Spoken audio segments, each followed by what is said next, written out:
So next coming to the stage is James Young. Thanks. James is the founder of Collab.Land. He is part of the core team at PotionDAO, and I've worked with him almost about a year now. Yeah. Also coming to the stage is VanillaDelphia, another community builder, mainly as the lead community builder in PotionDAO. All right. Awesome. So the purpose of this talk today is for us to give you all an overview about DAOs, our journey into DAOs, and how DAOs are really the future of work. I'm going to start off with VanillaDelphia. If you can tell us a little bit about yourself and how you got into the DAO ecosystem. Sure. I can talk about, found my first DAO about almost 2 years ago now. I was out of work during COVID and basically just looking for ways to make some more money because I didn't have any. So that's when I came across DAOs, started working for one, and the rest was history. I basically saw a need for community builders and people that were interested in community, because basically the only people that were in DAOs at the time were builders, and I don't really have a technical background. So the ability to find that and to, enter into the DAO world as a non-technical person, I thought was amazing. And, to be able to make some good money doing that was fantastic as well. So like I said, I've been in the DAO space for about 2 years now. Right now I'm in PotionDAO, DAO House, and I also work for Collab.Land with James. So that's a job that I would have never found had it not been for DAOs. So yeah, just really excited about them. And I don't know, James, if you want to give your little, how did you get into DAOs? Yeah, James Young, CEO of Abridged. We make a product called Collab.Land, which is pretty much the default tool. It's a bot on Telegram and Discord for communities. Where do I even begin? I want to make sure that I'm able to give as much value to the room as possible. All right, I was going to ask a question. How many of you all are in DAOs? A few people. Okay. I get a couple. Cool. Okay. So I'll give a little bit of background about myself. I was a developer, and I was really fascinated in Ethereum. I think of crypto more as a coordination tool to reduce coordination. So it's this like abstract concept for me, kind of similar to the notion of like time, where we can all sync our clocks even though we're on different time zones, or like GPS, where you can get coordinates. Here you can exchange value without having a bunch of people involved. You can directly send crypto back and forth. And when it comes to DAOs, I think of the value exchange not being just like, okay, I have money and I give it to you, and the blockchain can say, and it's immutable, that I've given you this money and there's no like double spend. But at the same time, instead of looking at this asset as money, you can also look at it as a vote. And that was really what fascinated me, is this ability to like show that this voting has happened correctly. And that's what got me into Ethereum. It was the DAO in 2016. Who knows about the DAO? Okay. So the DAO was this experiment. It was the fastest crowd sale ever at the time. ETH was at like $9, $12, if I remember correctly. And they were able to raise like $20 million in a matter of days. And I was like, what is this? There's some pent-up demand somewhere with people wanting to be able to organize themselves, these anonymous people on the internet. And it was just kind of mind-blowing to me. And then there was this bug in the contract. It's this reentrancy bug. And they had to do what's called a hard fork. I don't want to get too technical, but what happened was there was an existential issue there at the kind of early days of Ethereum, if you go and research the DAO and reentrancy. And that fascinated me. And so I was that got me down this rabbit hole technically. And so, long story short, you know, I've been working with a couple of other developers, and we were like, what if we created this DAO without this reentrancy bug? What would be the minimum viable DAO? And so in 2019, we launched Moloch DAO. So I've been doing DAOs for about 3 years. And for me, Collab.Land was really a tool that I needed because over the internet, like, how do I contact 0x ABC or 123, right? And so as a fourth-time founder, I also know that distribution is really hard. Getting people to go to a website is really hard. So we created this bot, and we're like, hey, let's just go to where users are already at and where they're chatting.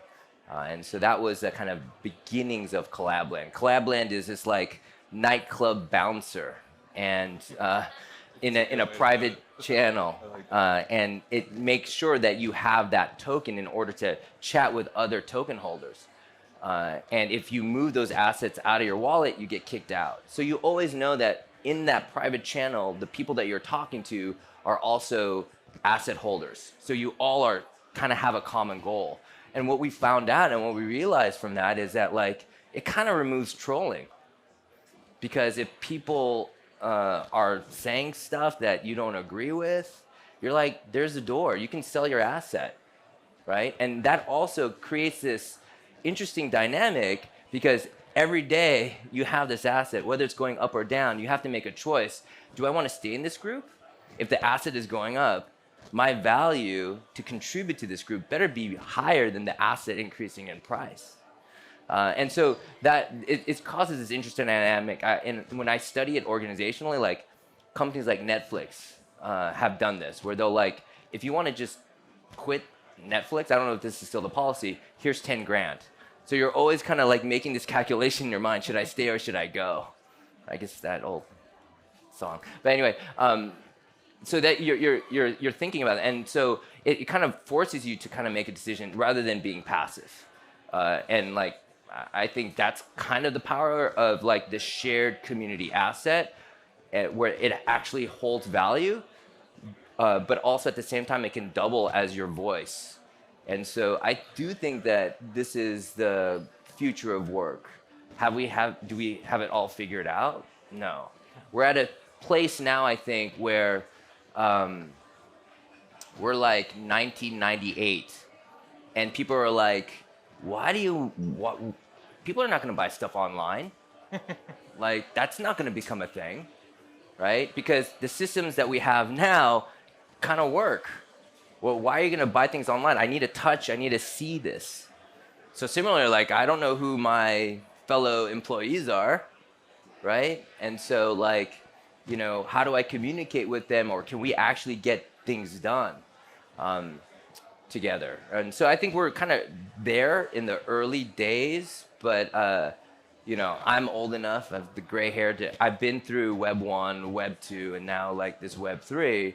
It just seems inevitable to me. It's just kind of like the evolution. And now that we have this, like, you know, internet-based money and internet-based voting, right? How do we, and what are we going to do collectively together to figure this out? And I feel like we're at a place right now where the clay is still wet, right? I don't know if when we went from like Web 1 to Web 2, you know, I don't know if people knew Google's old kind of tagline, "Don't be evil." They had to actually change that a few years ago because it was not as credible. I don't think it's because they had this mastermind plan, right? It's just systemically, we did not know how to organize as individuals except for this top-down corporate structure. But now with DAOs, we have this playground to kind of figure other things out. And so I think that there's this kind of, we're in this phase now where we have this like exuberance, where we're like, hey, you know, let's reinvent democracy, or, you know, these big lofty goals. And I think we're going to come back from that, but we have to wait for this kind of exuberance phase. So I would recommend everyone here in the audience, as you look into DAOs, understand at the end of the day, it's a technology, people are still people. If you get a group of people together that all have collective decision making over a treasury or funds, you're going to have politics. And so this is what's interesting to me now in terms of going back to coordination cost reduction. How do we interact with those that are on the internet? You can pool money in a blink of an eye. And what does that mean for us, kind of at a organizational level?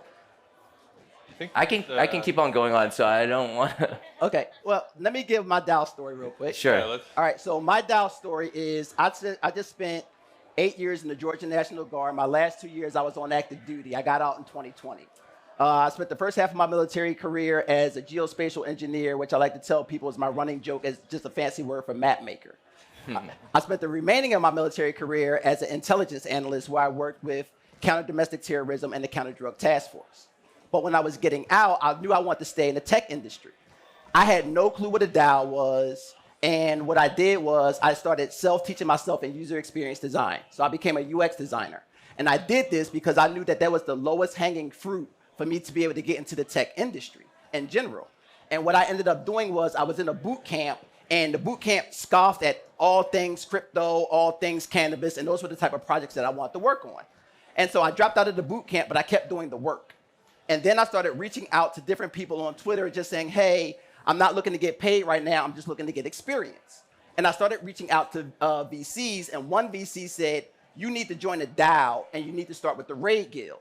And I was like, what's the Raid Guild? He was like, Google is your friend, right? So I went and Googled the Raid Guild. I went and Googled what a DAO was, and I was like, decentralized autonomous organization.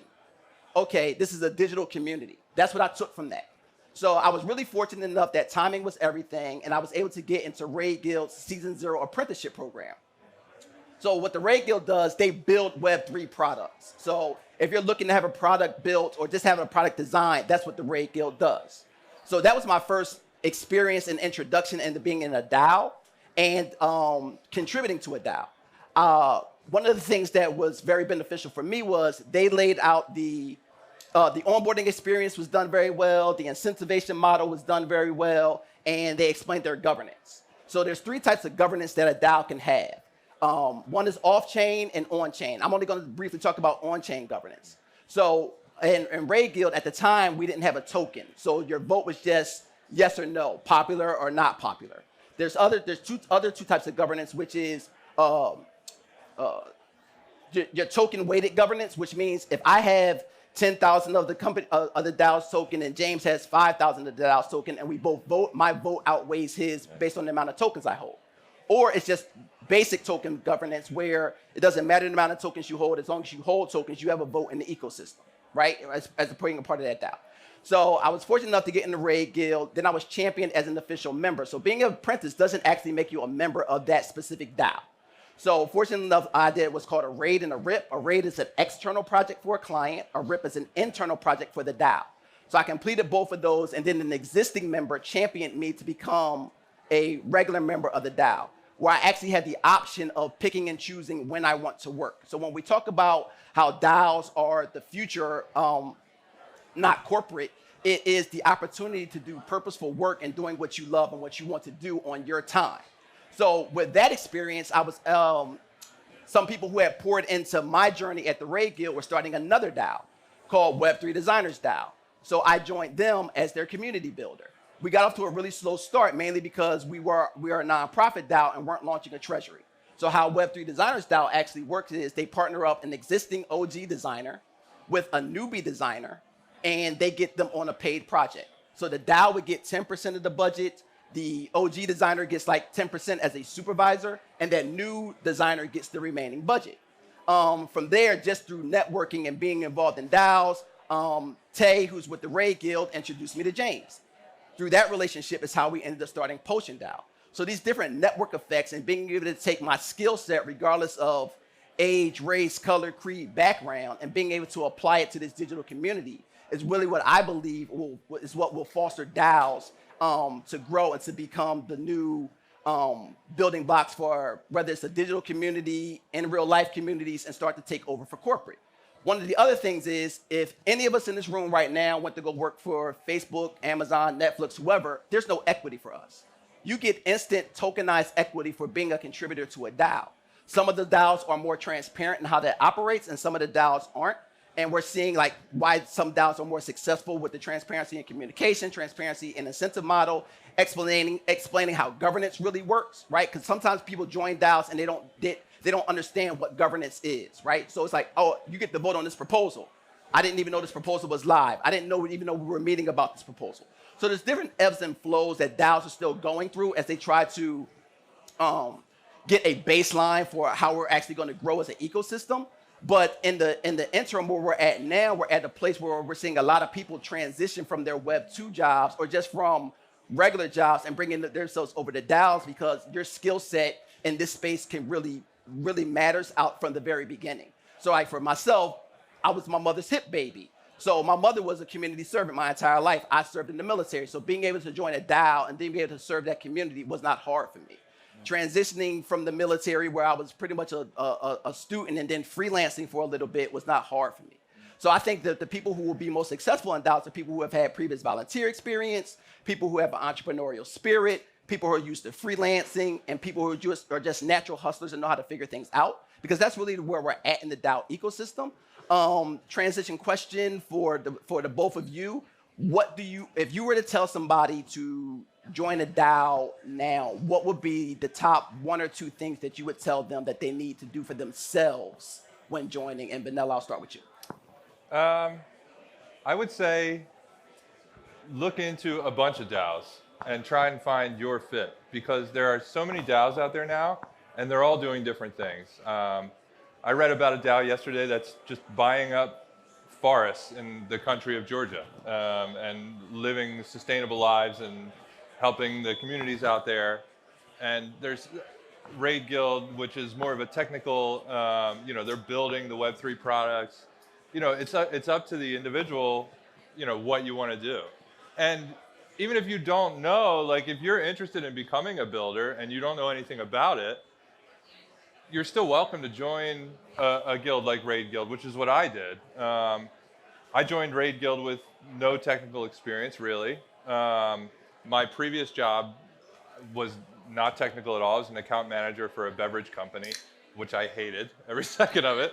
So again, that kind of goes back to Delleon, your other point about gaining that experience and the ability to kind of change what you're doing and change your whole mindset. Because I entered as an account manager and was able to build all these connections and learn about the technologies. I've got experience with probably 20 different blockchains now, several different DAOs, all this stuff that, when I first bought my first bit of Ethereum, I just thought it was a token. I didn't know anything about it, So, back to your question, I think do some research, talk to some people that are currently in DAOs and find out, what's the roadmap? What's the roadmap for a beginner? If I'm just joining this DAO, Raid Guild has a great system of the cohort where they'll teach you everything you need to know and get you in touch with the right people to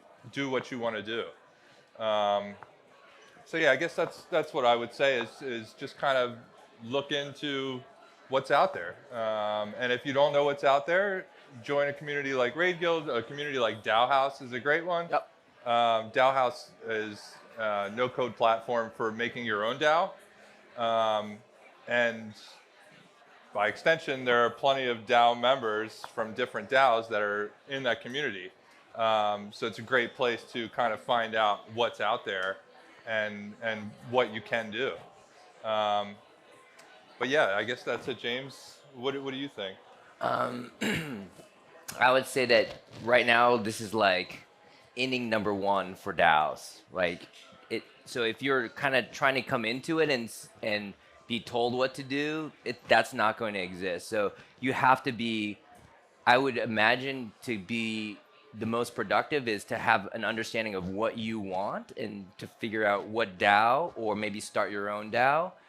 Because when we started Moloch DAO, the framework, it was permissioned and not permissionless, as Delleon was talking about off-chain, on-chain, permissionless, is because we didn't understand like what the regulatory scrutiny was going to be for like having an organization on the internet. So instead of it like allowing just anyone, we're like, okay, well, let's, let it be permissioned. And in hindsight, we're like, that's a great way to actually start any organization. You can't just like say, hey, in a flash mob style, let's all do this on the middle of the street and let anyone join. It's just going to be too much chaos. And so I think we're learning as we go, and we're very early. So you have to be comfortable with being a self-starter and not like just looking for answers, but helping to answer questions because you know where you want to go. And then with that is just being completely comfortable with chaos in a chaotic kind of like, you don't know these people that are also coming at you from the internet. Like, I don't know who Fluffy Bunny 98 is, right? And so James, how long ago did we meet?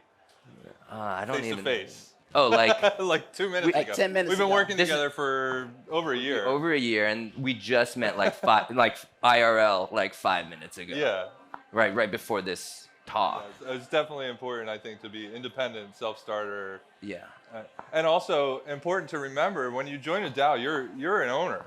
Like you're not working for someone else. You're working for the DAO, which is everyone that's in that DAO. So you kind of have to have that founder or leader kind of mindset.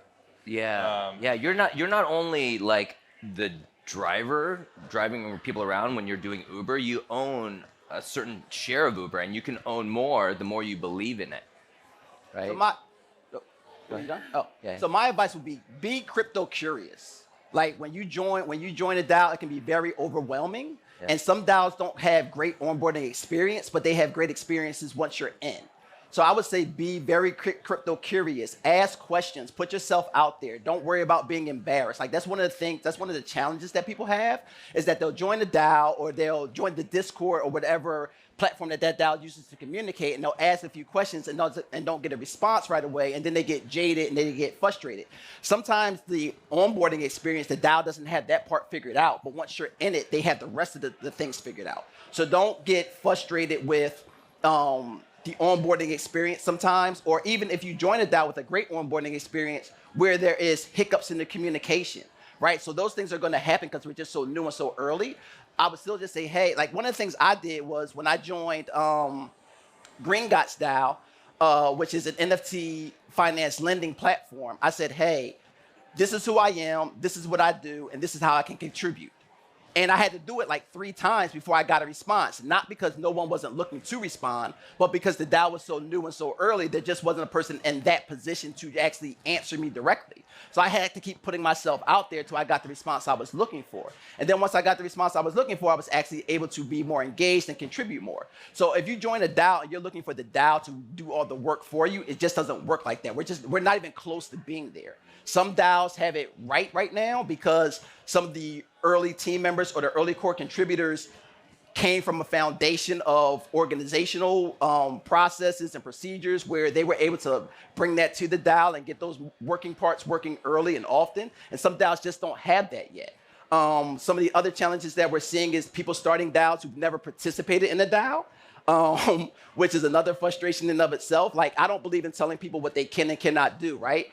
But you don't start a business if you've never at least worked for somebody before, right? So you start your own thing, which is fine, but how do you know what work looks like if you've never actually worked for your work before, right? So when you start a DAO, if you've never actually contributed to a DAO for at least 3 months to get the lay of the land, whether you've done bounties, whether you were a part of a working group, whether you just showed up for community calls to get the foundation of the organizational structure or the communication structure that you should be using. What do you guys think about that aspect of people starting DAOs, whether they've contributed to a DAO or not? Like, don't just go off of people who haven't contributed to a DAO, starting a DAO. What do you think about how new DAOs are being formed? James, I'll start with you on that one. Yeah, I mean, that's an interesting question because I remember like a few years ago, like DAOs were kind of a bad word because of the DAO and they call it PTS DAO, where they're like, oh, we're not gonna like DAOs are, yeah, they're like the DAOs are a failure, like they're never gonna work. And so for me to see this resurgence in DAOs, whether it's because of COVID or whatever the case may be, like, and for people to like just like kind of fake it till you make it, kind of start their own DAO, I'm kind of like kind of go for it. But you have to be really careful, right? Because now, like, you're gonna get, and I see this coming, DAO experts that are not there other than to If anyone is charging you for a class to learn about a DAO, run. yeah, I've seen it twice already. yeah, If anyone is charging you for a class to learn about being in a DAO, run. Yeah. This is not a boot camp. It's not a school. This is literally earn to learn, right? Like, yeah. So go ahead. yeah. So I'm embracing all of it, but you just gotta be kind of wary. There's this book called The Three Bodies Problem, and in this book, this science fiction book, they talk about this dark forest, and just making yourself known, people can start attacking you, all this kind of stuff. And it may sound very hostile and very unforgiving, this kind of world of a dark forest, but I think that's kind of where we are right now. There aren't a lot of rails. It's not really well known. This is an emerging technology. And so I would say that, go out there, but, listen to your intuition. If something doesn't seem right, like, trust your gut, that kind of thing. But to answer your question, I'm like, yeah, there's gonna be a lot of experimentation. This is like the early days of the internet. Yeah. Like, I was there in the early days of the internet. This feels so refreshing to experience versus, like, I would say the last maybe 7-10 years of just having, these monolith corporations where there isn't a lot of innovation, a lot of conversation. So I think it's okay. And that time will pass, and it will evolve. Yeah, I agree. I think it's okay to kind of start your own DAO without any experience if you know how, and you kind of lay the groundwork correctly. But also, you may fail. There's a lot of DAOs out there, and a lot of them have failed. So I think getting that experience first of at least joining a DAO and learning the ins and outs of how it works on the day-to-day and, how they coordinate and that kind of thing is really important. Because if you you can go to DAO House today, spin up a DAO in probably less than 5 minutes. Mm-hmm. But all it is a DAO. It's a shell, right? And it has the people in it, whoever you decide to be your summoners, and that's it. So how you formulate the DAO and the coordination mechanisms and what the DAO is doing, that comes down to the people in the DAO. So if you're interested in starting a DAO and you don't have experience, at least bring on a person or two that does have that experience, so you can bounce your questions off and kind of get that figured out, because there are still a lot of questions with DAOs, and even people that have been in DAOs for a long time don't have the answers to most of those questions. Right. Yeah. And But sorry, go ahead. No, go ahead. Oh, I was gonna say that I would go into it expecting when you join a DAO that it probably will fail. And so if you go into it with that mindset, then you can have an opportunity to have a kind of perspective of learning, because it's through the failures of what doesn't work that I think you get the most kind of learning by doing. I agree with you that most likely if you're starting a DAO, that the early chance of there's a greater chance of failure than success. Just at the startup. Right, but I think what gives for me, any DAO that is really focused and honed in to try to be the best digital community that they are, has early coordination success. if you don't have early coordination success, it doesn't matter how big your DAO gets. It doesn't matter how many people are in your Discord. It doesn't even matter the size of your treasury. If you don't have coordination success, you're automatically setting yourself up for failure, because that coordination failure is failure to communicate. That's failure to galvanize your members. That's failure to establish an initiative and then carry that out to its completion and meeting your end goal. But if you have early coordination success, even amongst your failures, you may be able to find something successful within that experiment that you can now take that and learn and grow from and build the DAO around that. Because sometimes, you know, even in traditional startups, like one of the things I've seen founders, why some founders fail early is because they don't talk to their customers, right? So they're not doing customer interviews. They're not asking their users what's going on. And in DAOs, it's the same thing, or whether you're launching a token, it's the same thing. Hey, we're just going to build this and then we're going to ask later, right? So if you have that early coordination success where you're constantly talking to your community, sometimes you'll find that the reason that you start the DAO is not the greater problem that you're actually solving, but there's another problem that can be solved that your DAO has found, and now you can take it and run with that. I think that's a great clue to see which DAOs are going to be successful or not, is just like looking at it as kind of like a startup. Who is the founding team?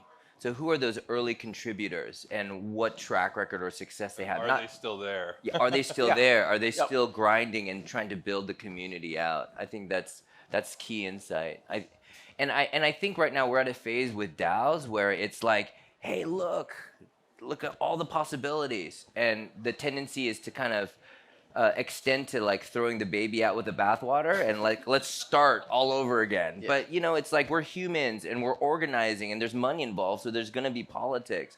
So to me, what I think we're going to come around to seeing is like what successful organizations that had to kind of confine themselves into whatever legal corporate structure there is, and how they were able to organize behaviorally, you know, at scale. What 20% do you need to unlearn from the traditional organization? And because there's, instead of reinventing the wheel, which I think is happening, it's going to be very painful for people to relearn that people are people. Why not just take the 15, 20% that you have to unlearn in Web 2 and apply it to Web 3? But knowing that what that 15, 20% is kind of the rabbit hole to go down.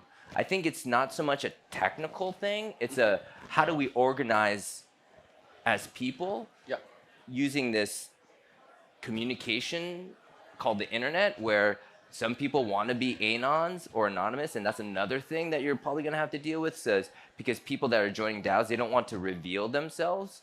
And in Web3, like people that are anons and people that like have like their identities, they're on equal footing. So what does that mean, right? From like a trust issue, right? And so it's like figuring all these like dynamics out. But at the end, it's all people. But now you're dealing with it not in an office building, but just dealing with it online, and you're having this extra, the bit of technology you have is this scarce digital asset that you can use for money or you can use for voting. And how do we put the puzzle pieces together in the right way? And so, yeah, I don't know if that answers your question. That unlearning thing was kind of difficult for me in the beginning, because I had worked so long with, you know, such a big corporation that was so focused on getting that money to the top, right? And getting that money to number one at the top, and not really distributing it, or, you know, I didn't really have a say. I'd been there for almost 15 years and nobody cared about my opinion, right? So having that different mindset when I joined a DAO, and people are like, okay, well, what do you think about this? Do you think this is going to work? And do you think this is something we should do? And, you know, everybody was working on different things, but for the common goal of the DAO. And then when the DAO benefits, all of the DAO members benefit. So yeah, it definitely was a shift in mindset. I'd say it probably took me about 6 months to really, I'm going to say really understand, but I still don't really understand. Well, I think we're all learning this, right? I mean, like when you look at examples, one tangible example, it's not really DAO related, but I think is kind of like what to unlearn. Like Visa credit card processing company you would think would go head to head with like Web3 and like be threatened by like internet money, right? And then how does Visa get involved in this? And so what they did was they spent $150,000 to buy a CryptoPunk. It's a marketing expense, but the publicity that they got as like buying into crypto, that $150,000 marketing expense, which was a cost center, now becomes a profit center because once they bought that CryptoPunk, the floor X 3x'd. So now they have this asset, and so you're like, wow, that's like a galaxy brain move there. What kind of moves are like that from Web 2 to Web 3, right? You tweak the incentive a little bit. If there's anybody from Visa in the crowd, I have some Tamagotchis for sale. You can expense it. It's fine. Right? So it's this kind of like fresh approach to thinking about it, right? We, in the media, and we're kind of conditioned. Web 2, Web 3, it's this contentiousness. But I think that kind of just moving and taking your skills and your expertise and trying to find your own niche in Web 3 and how you can add value in new and novel ways, I think, is going to be the most value that you can provide. And that value now has an opportunity to be recognized. And so that's why you need to be kind of, self-motivated at first and have direction. So we got a little bit under 20 minutes left. Is there anybody who wants to ask any questions from the audience? Start. You and then you. What kind of governance do you guys see would become most successful? Because there's different ways of voting of projects. But actually, I think that sometimes, well, to me, the biggest negative for DAO is that the crowd makes the decision, and I feel like the crowd, they don't always make the best decision on what to invest in and various things. So my short answer is on-chain token holding governance, I think, will be the most sustainable. Like regardless of how many tokens somebody has, like just basic token holding governance on-chain is what I think will be the most sustainable. Because as a community member, I don't want to feel, or I shouldn't feel, unequal to another community member based on the amount of tokens that they hold. But I think you have to have some skin in the game, so you should be a token holder as part of being the ability to vote in your community. I think on-chain voting, as different layers come out, whether it's voting on Ethereum layer 2, Polygon, or whatever else, I think that is what will be the most sustainable governance long term. Yeah, I'll try to condense my answer. So if you look at like PotionDAO, they're able to raise like $40 million in a week or something like that to potentially buy the Constitution. It's a meme. So what we know is that like being able to crowdsource funding at scale, DAOs can do very easily.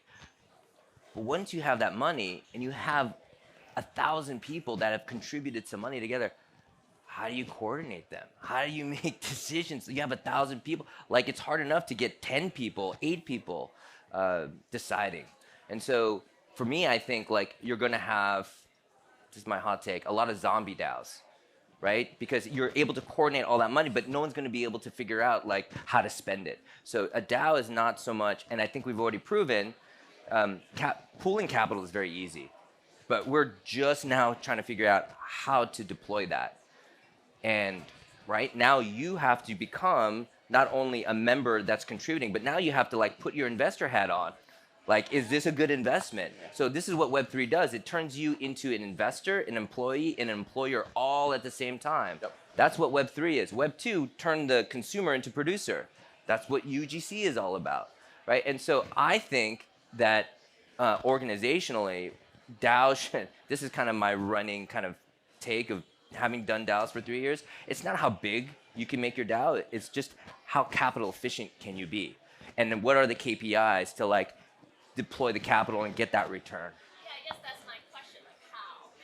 So I don't think all DAO members would be great investors to deploy, like to make decisions to what to deploy, right? Like there's repeat the question. Yes, repeat the question. So not everyone's going to be engaged in a DAO at the same way and same level. And how do you make those decisions for like, because voter apathy is a thing, right? Like just because you're in crypto doesn't mean that voters are not gonna be apathetic. My question is like, so there's professional investors like venture capitalists. Yeah. And there's reason why LP Yeah. give them money. So There's a that- structure for investment that exists. Okay. That is your question, Yeah, right? like, what would be in your mind, in your opinion, what's Yeah. the best governance system? The best to- governance- to okay. deploy capital? Yeah, so what's the best if I repeat your question, what's the best governance system to deploy capital? This is why I look to Amazon, right? In 97, you have a bookstore. Who could have imagined that would become AWS? You don't. You have a process of innovation, capital deployment. You need leaders. We're humans. So the way I think about DAOs is not like getting as many people as possible. What DAOs do is that it allows for dynamic leadership to emerge. Because like, there are only very few leaders that can start a company at 5 people and then scale it to like 10,000. Because the type of leadership you need at different growth stages are different. And so I think of a DAO as a way for someone to say, raise your hand, I will lead that initiative. So it's about scaling leadership in a dynamic way. Because at the beginning, you might not have been there, right? But like later on, there is a specific initiative that you may be well suited for whatever your experience or background is, and you can raise your hand and you can lead it. And then the people can get behind you.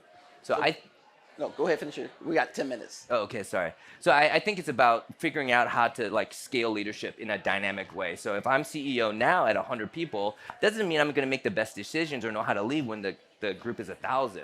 But there may be someone else there. But we have these rigid structures now organizationally. And so being able to like get people to come on stage and to lead for whatever that bit is or that section is, I think is going to be the power of DAO. Okay. She was next and then you.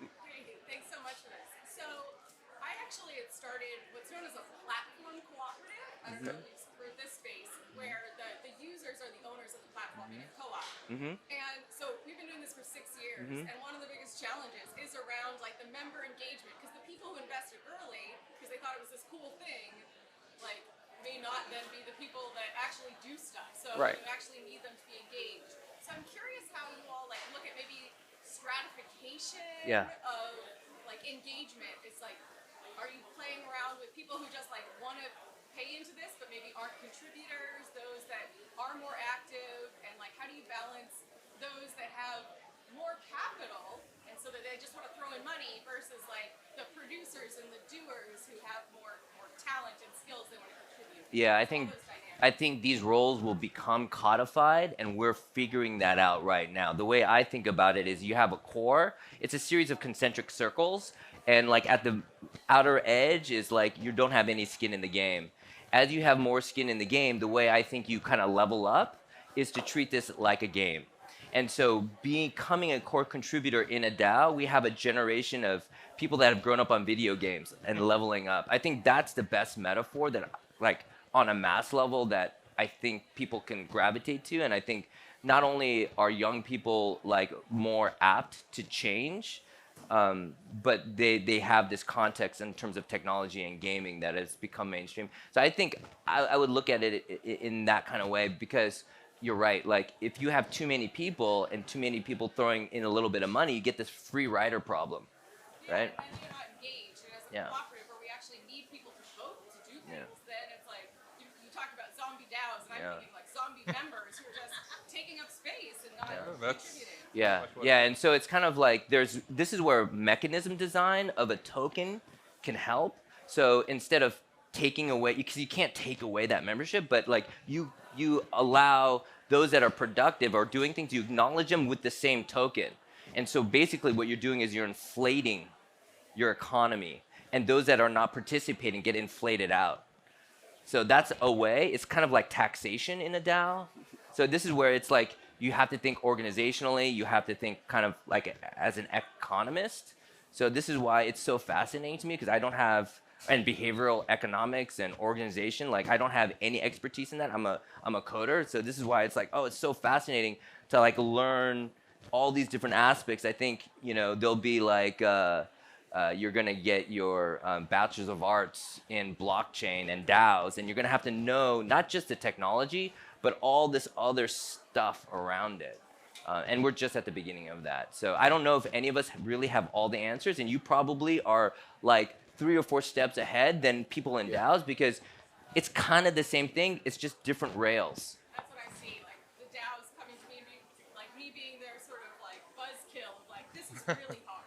So. It is. This is why I think there's this exuberance, right? Like when the word processor came out and you had like 500 fonts to choose from, everyone started like writing in all these different fonts, but you're like, that Can't really read is, it. you can't, nah, you're like, you're gonna stick to Helvetica, you know, whatever, Common sense. right? And so I think we're kind of at this like stage in technology where everyone's like, hey, this is so great. And then, you know, people will sober up. I think you nailed that. The gamification aspect has been huge in the DAOs that I'm in that are successful.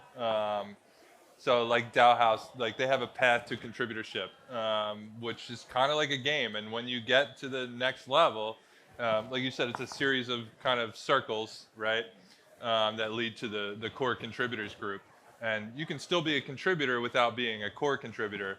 Yep. But as you continue to do work and continue to do more and more for the DAO, it is kind of like a level up. And it really feels like that. And I don't know, that kind of really drew me to DAOs, or maybe not drew me to DAOs, but kept me in DAOs. So we got time for one more question, your question, but we're going to be around to answer questions off stage for anybody who wants to ask us additional questions. But I want to get to your question before we wrap up. Keep it short. So Okay. obviously there's a lot of companies that are listening to all this stuff going up. So what's one advice that you would have for a company to integrate a DAO as a like internal initiative? Because we already have structures that work on how we organize, how we coordinate. There's people who are good at budgeting and stuff. So what's one advice that you would give, or a low-hanging fruit for companies to bring in people who are from this DAO culture, so that we can leverage their like their initiative and their expertise, but also bring into account corporate structures that already work for communication and coordination, because we don't have to reinvent the wheel on stuff that already works. So if you didn't hear his question was pretty much, how do you take a traditional organization and incorporate a DAO within their structure and merge the two, more or less? So you can bring outside people who don't want a job at the company, Right. but they still want to contribute and obviously benefit. It's a win-win condition. But kind of like, if you're a company, you're listening to all of this, it's what's a low-hanging fruit on like, let's bring it on and combine the best of both worlds. So that's what we did at PotionDAO when we partnered up with Fox with the Masked Singer TV show, where we pretty much took their core aspects and merged them with the DAO and gave them the structures of the DAO, the things that they already had working within their corporate structure to the DAO. Those things were fine. The add-ons that we brought were resources, support, understanding how to stand up your NFT marketplace, how to educate and provide resources to your community members, how do you get them involved and engaged, like what should that look like in Web3? Vanilla, you want to talk a little bit more about that? Yeah, I was just going to mention PotionDAO. You know, we started a DAO alongside BCL and Fox, and basically have been stewarding that Web3 aspect of the community. And yeah, I would definitely recommend something like that, where you're working alongside with some professionals that have the knowledge already. And you know, you don't necessarily have to say, okay, here's my company, I'm going to make it a DAO, right? Because it's probably not going to work, at least not right away. I mean, maybe James can talk to that, because we're going through that process at Collab.Land right now, where you know, there's a lot that kind of goes into transforming into a completely decentralized system. So I think something like PotionDAO, where you can get your feet in the water, you can bring on contributors that are working towards the common goal, and still remain, you know, your company structure still remains, I think is a great way to get started with that. And and that's what we do at PotionDAO. We don't just work with Fox and the Masked Singer. We're starting to take on other clients in corporate companies that are looking to understand Web3. They're looking to understand DAOs. They're looking to understand NFTs and stand up their marketplace and so on and so forth. So our work with Fox and the Masked Singer and BCL is kind of like our first foray collectively. And now we're starting to take on other projects doing the same thing. So 2 minutes left. You want to wrap it up with closing points from everybody? Join a DAO. You could do it. You could do it today. If you want to join a DAO, hit me up. I can invite you to one. That's Yeah, pretty much all I have. I would say the same thing. Don't be too serious about it, right? Come in at it with like fun exploration, with the mind of a child of just learning, and I think you'll get and attract people with it's kind of cornier, but it's all about good vibes, right? And it's just like keep the vibes good, be curious. Keep it low stakes because it probably will fail, and everyone has to be cool with that. So everyone's just gonna have fun in the process. Just keep it chill. That's what I would say. Yeah, don't go in with huge expectations. Yeah. Like if you're joining a DAO for the first time, like he said, just consider it a learning experience Yeah. and just learn as much as you can. For me, it was all about doing purposeful work from a military transition, going from one type of structure to another, and then still being able to feel fulfilled in what I was doing and learning and earning at the same time. So that's what I would encourage people to do. Pick something that you're interested in, join a DAO that's around the initiatives and the culture that you want to be a part of, and just have fun with that process. And the deeper that you get into it, the more you're engaged that you'll continue to be. And in some instances, you might become a full-timer. In some instances, you'll say, hey, I like doing this part-time, or hey, I just like freelancing from DAO to DAO. So for me, it was all about being able to transition from one career to another and continuing to do purposeful work. Great.